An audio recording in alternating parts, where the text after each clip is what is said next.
Some of you may remember a popular toy from about 20 to 25 years ago, Ty Beanie Babies. These little stuffed animals were all the craze during my elementary and middle school years. Each animal, as you may remember, came with a popular red heart-shaped TY tag, which included a name, a birth date, and even a little poem. I think they're still around, just not as popular. And the marketing strategy of Ty was pretty brilliant. I remember seeing a catalog of all these Beanie Babies that included what was something like a retirement date for them, a time when the toy would go up in price. And so if you wanted the Beanie Baby, well, you better get it before they retired. They were every collector's dream, and some of them now are worth thousands of dollars. And during this time, McDonald's decided to get teeny Beanie Babies, which were miniature-sized animals of those popular ones. And so once that happened, it was a race with my friends to see who could get matching teeny and regular-sized Beanie Babies. And I don't know if it was during McDonald's happy season or not, but I remember one particular bratty moment as a child when I was arguing with my mom over my lack of Beanie Babies. It probably seemed like everyone in school had them, and I wanted more. And so my mom was totally fed up with me, and she didn't know what to do with me on this particular day, except to call my father. You know that that's when it gets really bad, when Dad gets called. He had her put me on the phone, and this was our conversation. My dad said, "Rachel, you have money of your own that you've saved up, don't you?" And I said, "Well, yes, I do." And so he said, "Then how about tonight after dinner, I will take you to the store and you can pick out any Beanie Baby you want with your own money." Well, I just ate that all up, hook, line, and sinker, and I thought it was the greatest idea ever. I did have money, and I was being given permission to spend it in the ways that I wanted to. And so that night, my dad took me to spend my own $10 on 2 Beanie Babies. Looking back now, I was totally ripped off.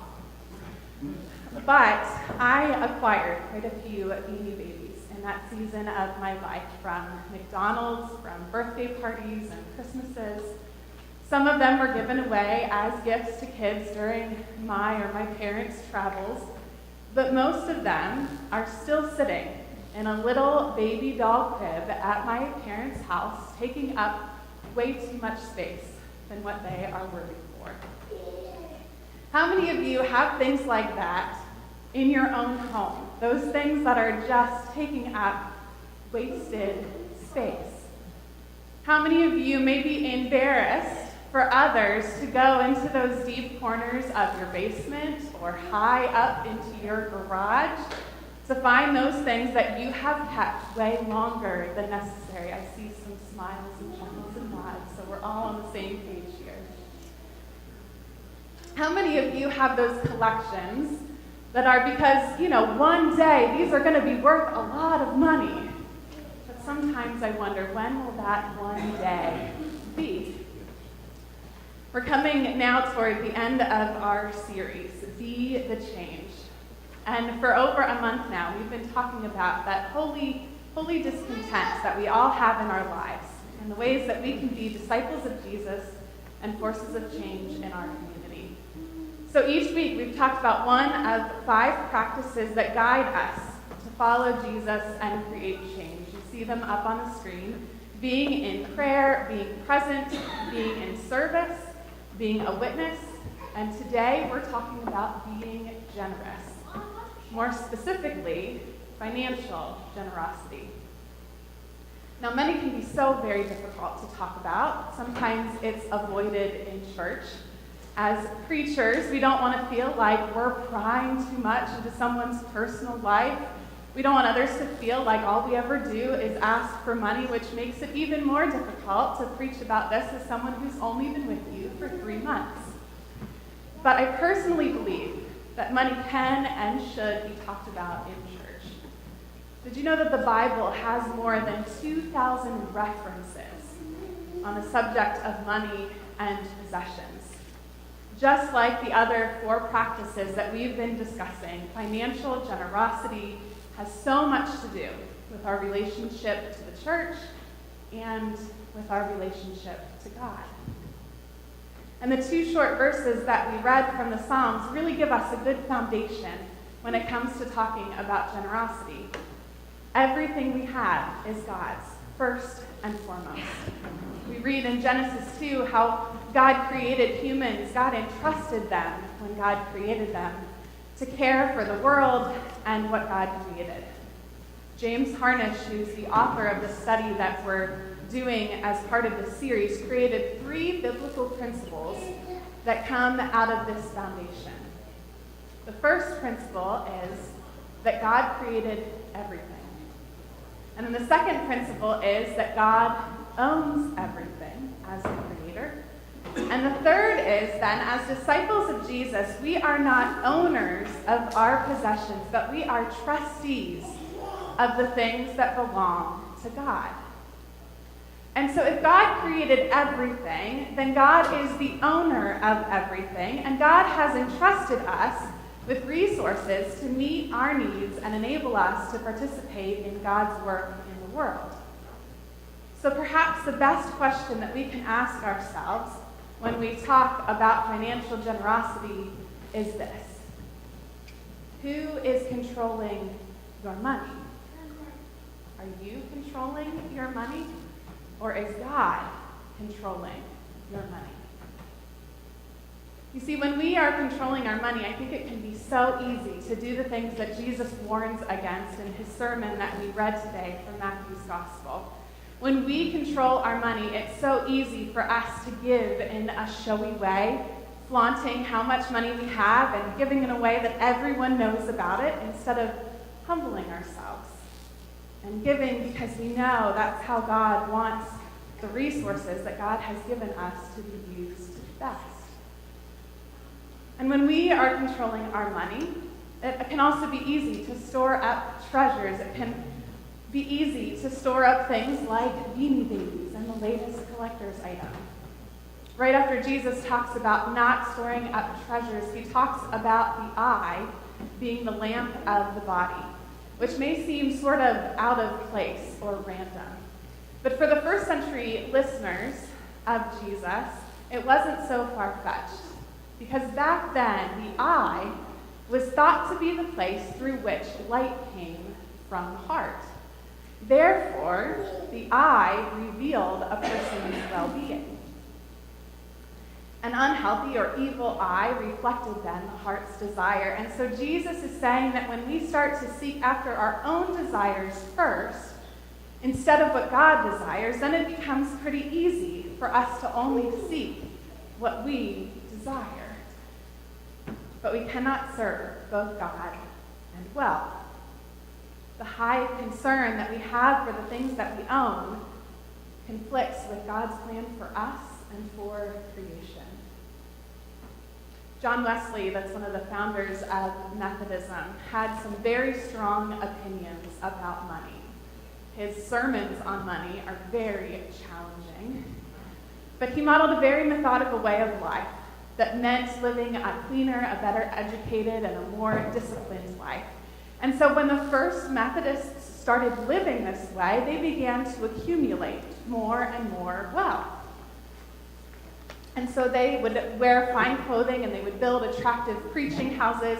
And so in response, Wesley started preaching more about money. And when he preached, he wasn't trying to fundraise for the church. He was trying to lead Methodists into lives that were centered on Christ. Wesley believed that we could not be faithful disciples unless we learned to manage what Wesley called the excellent gift of money wisely and to the greatest advantage, as he said. Wesley once said, "It is true, riches and the increase of them are the gift of God, yet great care is to be taken, that what is intended for blessing do not turn into a curse." Now, I don't believe that it's necessarily bad in and of itself for us to have nice things. Many of us strive to have certain luxuries so that our families can be safe and healthy. And there are certain luxuries that Richie and I want for our future son so that he will grow up in a healthy and happy home. But I think that money and wealth and our luxuries can become dangerous when it causes us to become power hungry, or when it causes us to keep it all tucked away only for our own use, or when it keeps us from becoming so high class that we don't hear the cry of the people that God has called us to love and to share our wealth with. And when money and wealth become dangerous, then we aren't living life to the fullest, and God is in control of the resources that already belong to God in the first place. There's one more thing that I'd like to point out about what Jesus says here that I think is pretty neat. So when Jesus says, "Do not store up for yourselves treasures on earth, but store up for yourselves treasures in heaven," he isn't drawing a contrast between storing up and not storing up. I think Jesus recognizes that innate desire in all of us as humans to hold on to the things that we value. And so the question is not if we will store up things. The question is where we will store up things. Will we invest in the things that fade away and the things that are temporary? Or will we invest in the things that last forever? My mother is the first person who taught me about money. And her theology, I believe, was pretty solid and Methodist, and one that I've carried with me throughout my whole adult life. She would say, in words that a kid would understand, all the money that we have is God's. And when we receive money, all that God asks for is just 10% back. That's it. That's all that God wants back. And the way that we give back is through supporting the work of our church. And so when we give that 10% to God's work in our church first, then we have the 90% to spend wisely. And that is something that I really took to as a kid. It was her teaching that has made tithing for me such an automatic and natural practice of my life in every church that I've been a part of. Now, we talk a lot about 10% because it's biblical, and it dates the whole way back to God's mandates for the Israelites in the Old Testament. But I think that giving back to God a percentage of our income that is intentional and sacrificial is more important than what number percentage that is. All of it is about trusting God with our money. Every year, Richie and I take a look at our income and we decide to commit a portion of that money, usually about 10% to the church, given in weekly increments over time. And sometimes that can be a difficult thing to do because there's a lot of other things that we could be spending or saving with that 10% of our income. But by doing this, we're trusting God. We're trusting God that when we give a portion of what's been given us to the church and to the ministries of God at work in the world, then God will provide for everything else that we need with whatever is left. And you know what? God has never failed us, ever. God has provided for all that we need, not necessarily the things that we want, but the things that we need. And the best part of that is that when we trust God and when we give, we get to be a part of all that God is doing in the world and in our community. Our tithes not only keep our lights on here in this building and our electricity going, but they keep our ministries running too. Because of our tithes, there are children and youth who are growing up in this church, knowing the love of God through Jesus Christ, and they're able to build fun relationships along the way. Because of our tithes, we can use music and technology in this sanctuary in a way that enhances our worship experience and helps us to connect with God. Because of our tithes, we have a softball team and a Golden Lights program and other types of adult fellowship that aren't just social groups, but they're truly making disciples. Because of our tithes, we can offer hospitality and relationship, not just in this place, but in our community, in places like Middlesex Elementary and the local mobile home parks and Carlisle Cares. I could go on and on and on about how much our generosity is making a difference. But when we trust God with our money, when we are generous with what God has given us, then lives are transformed forever. This week, many of you were sent an invitation. And you'll find that invitation in your pews today if it wasn't sent to you in the mail. But that invitation looks like a simple card like this. Every year, our leadership is very intentional and prayerful about the ways that we set up our budget so that it can be used wisely and faithfully. And so when you fill out this card called a commitment plan, a commitment card, you are helping us in that whole process. But it's not just for us, it's also a way for you to make a written commitment with God and the church about how you will trust God with what's been given to you. So this week, I invite you to pray over what you know or what you estimate will be your income in the next year. I invite you to ask God to reveal to you how God would have you use that money. Now, if you've never done this before, you could just start small with just 2 or 3% of your income. And we're not going to be holding you to the amount that you write on this paper. If you don't meet that commitment, I'm not going to be calling you up and asking you where the money is. We understand when tragedies happen in life that may change throughout the year. But I ask you to think ideally about what that sacrificial amount would be, and to write that on that card, and to write it somewhere else too, so you have it. And then see how God will move when you do your best to keep that amount. Take a leap of faith and trust God, and just see what happens. Now, you're also invited to fill out a little pamphlet that's called A Commitment of Time and Talent. We started 2 weeks ago. We were talking about our spiritual gifts that we use in the ministries of our church, and we talked about being in service. And so giving of our time, I think, can be just as big of a commitment as giving of our financial resources. But again, it's all about trusting in God and the work that God is doing in our midst.